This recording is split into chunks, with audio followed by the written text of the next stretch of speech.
Good morning বন্ধুরা, কেমন আছো তোমরা সবাই? আশা করব সবাই খুব ভালো আছো। আমার একটি নতুন ব্লগে তোমাদের সবাইকে স্বাগত জানাই। আজকে ব্লগটা শুরু করলাম ছাদ থেকে।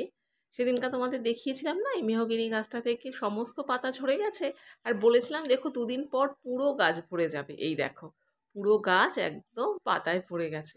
আর দেখে মনে হচ্ছে কি বলো তো, একদম নিম পাতার মতো। এই যে দেখো, লাগছে না ছোট ছোট নিম পাতা নতুন হলে যেরকম লাগে সেরকম লাগছে, তাই না? পুরো গাছটা ভরে গেছে। এরপর যখন সবুজ হয়ে যাবে তখন আরও বেশি বাজে 8টা-10টার মতো হবে। আমার ছাদে জল দেওয়া হয়ে গেছে। আর এই দেখো পায়রাটা প্রতিদিন ও আসে জল খেতে। আগে না একটা বাটির মধ্যে জল দিয়ে রাখতাম, কিন্তু যখন থেকে ডেঙ্গুর প্রকোপটা বেড়েছিল তখন মানে জল জমিয়ে রাখা তো ঠিক না, তখন থেকে ওটা আবার বন্ধ করেছি। তো এখন মোটামুটি জল পায়, যা চারদিকে জল থাকে জল পেয়ে যায়। আর এই দেখো শীতের ফুলের গাছগুলো এরকম একটু ম্রিয়মাণ হয়ে পড়েছে, তাই না? অতএব শীত কিন্তু বিদায় নিতে চলেছে। তো চলো নিচে যাই, নিচে গিয়ে কাজকর্ম করি। সময় হয়ে গেছে এখন 11:45। অনেক কাজ করে শেষ পর্যন্ত ব্রেকফাস্টটা নিয়ে এসে একটু বসলাম।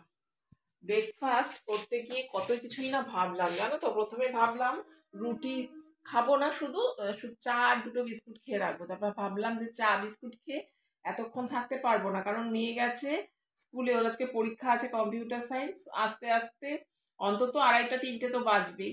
তো তারপরে ভাবলাম রুটি দিয়ে চা দিয়ে খাই। তারপর ভাবলাম যে না, চাটা এনার্জি আমাকে দেবে, তো এখনো তো অনেক কাজকর্ম রয়েছে, চাটা পরে খাবো। শেষ পর্যন্ত রুটির সঙ্গে দুটো বেগুন ভাজা করে নিলাম।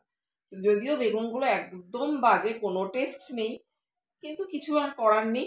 আলু যা আছে তা আমার রান্নার কাজে লাগবে। আলু এখন আলু ভাজা করা যাবে না, নইলে আলু বেশি থাকলে না আলু ভাজাই করতাম। এই চা খেয়ে আমাকে যেতে হবে ছাদে, কারণ বিলাজি কালকে কতগুলো গাছ এনেছে, মানে ওই যে পর্তুলিকা গাছ, তো সেগুলোকে বসাতে হবে। তারপরে চলো গাঁদা গাছের মাথাটাকে কেটে দিতে হবে, অনেক কাজ আছে। চলো আগে খেয়ে নি, দেখতে থাকো ব্লগটা, আশা করি ভালো লাগে। আর সেদিনকা জানো না, সেদিন তোমাদের কমেন্টস পড়ছি, তারপরে তোমাদের ভিডিওগুলো দেখছি, তখন এইসব করতে করতে হোম পেজে একটা ভিডিও এলো বিনা তেলে বেগুন ভাজা আর কি। তো দেখা হয়নি, একদিন দেখবো যে কিভাবে করে। তো আমিও ভাবছি একদিন করব, কারণ বেগুন ভাজতে গেলে যা তেল লেগে যায়, এমনিতেই তোমরা জানো আমি একটু কম তেল দিয়ে করি।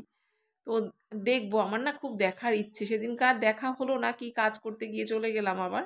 তো বেগুন বিনা তেলে কিভাবে বেগুন ভাজা হয় সেটা আমি দেখবো অবশ্যই। এই খাওয়া দাওয়া করে আবার ছাদে যেতে হবে, কারণ কি বলতো, নীলাদ্রি কালকে কতগুলো গাছ নিয়ে এসছে, সেগুলো বসাতে হবে। বেশি দেরি হয়ে গেলে, এমনিতেই দেরি হয়ে গেছে, বেশি রোদ উঠে গেলে আর যাওয়া যাবে না। যাই ছাদে, এই যে বললাম না নীলাদ্রি নিয়ে এসছে, এই যে সাদা আছে, আর অরেঞ্জ অরেঞ্জ কালার একটা আছে, আর পিঙ্ক আছে। চলো বসিয়ে দিই।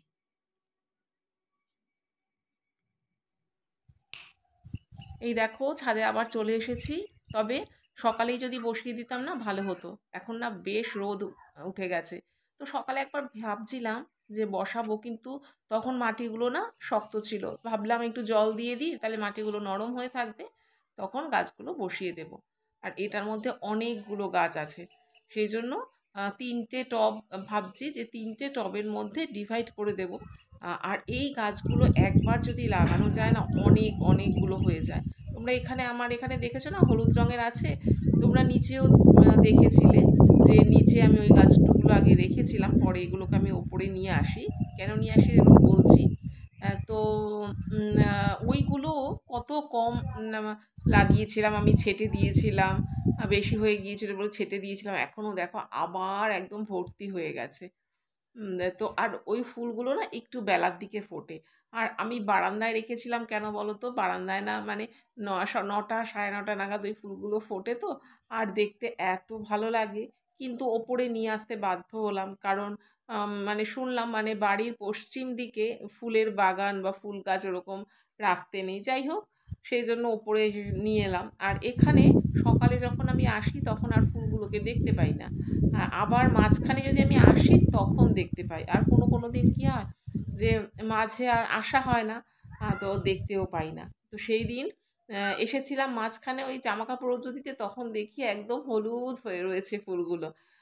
তো মোবাইলটা নিয়ে আসিনি ছাদে, তাই তোমাদের দেখাতেও পারলাম না। আরেকদিন যখন অনেক ফুল আবার ফুটবে তখন তোমাদের দেখাবো। আর এইগুলো এখন পুঁতে দিচ্ছি।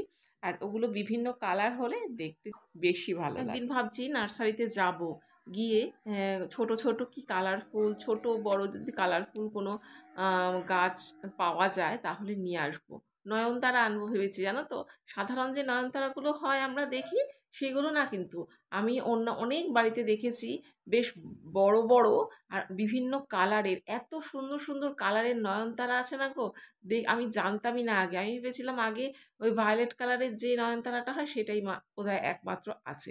এখন দেখি না, পিঙ্ক সাদা তো আছেই, আর অন্যান্য অনেক কালারের নয়নতারা আছে এবং অনেক বড় বড়, বেশ থোকা থোকা হয়, বেশ ভালো লাগে দেখতে। দেখি এর মধ্যে কবে যাই। রোববার ছাড়া তো হয় না, নীলাদ্রি গাছ ভালোবাসে সেজন্য ওকে নিয়েই যাই। তো এই রোববার একেবারেই হবে না, দেখি পরের রোববার। আবার বেশি দেরি করলে তখন তো আবার বসালে ওটা আবার দেরি হয়ে যাবে, কারণ এবার আমাদের শীতেও একই রকম হয়েছে, গাছগুলো বসাতে একটু দেরি হয়ে গেছে। যাই হোক, দেখি কবে যাই। আর একটা নতুন গাঁদা গাছ উঠেছে ছাদে, মানে বীজ দিয়েছিল, বীজ থেকে গাছ উঠেছে। এটা থেকে দেখো আজকে মাথাটাকে ছেটে দিলাম, ওই দেখো। কালকেই নীলাদ্রি বলেছিল আমাকে ছেটে দিতে, কিন্তু আমি ভুলে গিয়েছিলাম, ছাটা আর হয়নি। তো এখনও কাঁচিটা নিয়ে আসতে এখনও যথারীতি ভুলে গেছি, কিন্তু হাত দিয়েই ছেটে দিলাম। আর এই দেখো গাছগুলো লাগানো কমপ্লিট হয়ে গেছে। আর এই দেখো আমাদের কাঞ্চন গাছে কাঞ্চন ফুল হয়েছে, ওই কয়েকটা কয়েকটা, মানে কালকে দুটো ফুটেছিল, আজকেও দুটো ফুটেছে। ভালো লাগে বেশ এই কাঞ্চন গাছটাই, গরম সময় ছোট ছোট, মানে দু একটা করে প্রতিদিনই ফুল ফোটে।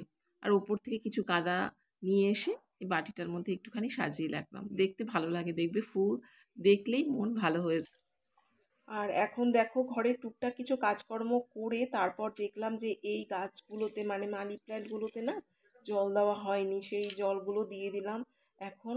যদিও এখানে আলো, মানে সূর্যের আলোটা ডাইরেক্ট পড়ে না, তবুও এই সময় না জলটা দেওয়া ঠিক না হয়, সকালে দিতে হয় নইলে বিকেলে। কিন্তু এখন দেখলাম না দিলে একদম মাটিটা না শুকিয়ে গেছে। তো যেহেতু ডাইরেক্ট সূর্যের আলো পড়ে না, সেহেতু অত ক্ষতি করবে না, সেজন্য জলটা দিয়ে দিলাম। আর গাছগুলোতে কতগুলো পাতা দেখছি শুকিয়ে শুকিয়ে গেছে, সেইগুলোকে একটুখানি ছিঁড়ে ফেলছি। শুনেছি গাছের পাতা, মানে মানি প্ল্যান্ট গাছের পাতা শুকোনো ভালো না। কত কথাই তো শোনা যায়, সব কি আর মেনটেন করা যায় বলো। তো যাই হোক, যখন যখন হয়তো দু একটা মনে পড়ে তখন করি। তো সেইগুলোকে, গাছের পাতাগুলোকে ছিঁড়ে ফেলছি। আর এই এটা না, এই গাছটাকে গরমের দিনে যখন প্রচণ্ড গরম পড়ে তখন এই গাছটার দিকে তাকিয়ে থাকলে এত ভালো লাগে, মানে একদম গ্রিনারি, মানে চোখটা এত ভালো লাগে তখন, মানে কি বলবো। তো মেয়ে তো ফোন করেছিল, মেয়ের পরীক্ষা শেষ হয়ে গেছে, তো আসবে, তো ভাবলাম ওর জন্য না একটুখানি এই জল করে রাখি, মানে বাতাসা ভেজানো জল করে রাখি।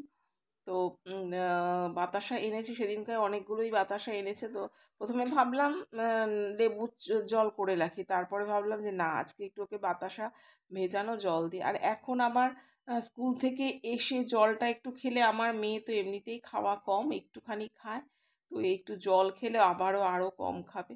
যাই হোক, এখন তো গরম পড়েছে, একটুখানি শরীরটাকে ঠান্ডাও রাখতে হবে। আর জল তো ভীষণ ভীষণ কম খায়ও, এত জল কম খায় না কি বলবো। তো বাতাসা ভিজিয়ে রাখলাম, ঢাকা দিয়ে রাখবো, আসার পর একটুখানি না নেড়ে দিয়ে দেবো, তাহলেই হবে। এই তো ঢেকে রাখলাম। এখন বেশ অনেকক্ষণ পর, এখন বাজে প্রায় 3:10 এসে গেছে, আর দিয়ে দিলাম জল, আর ভাতটাও রেডি করে নিলাম।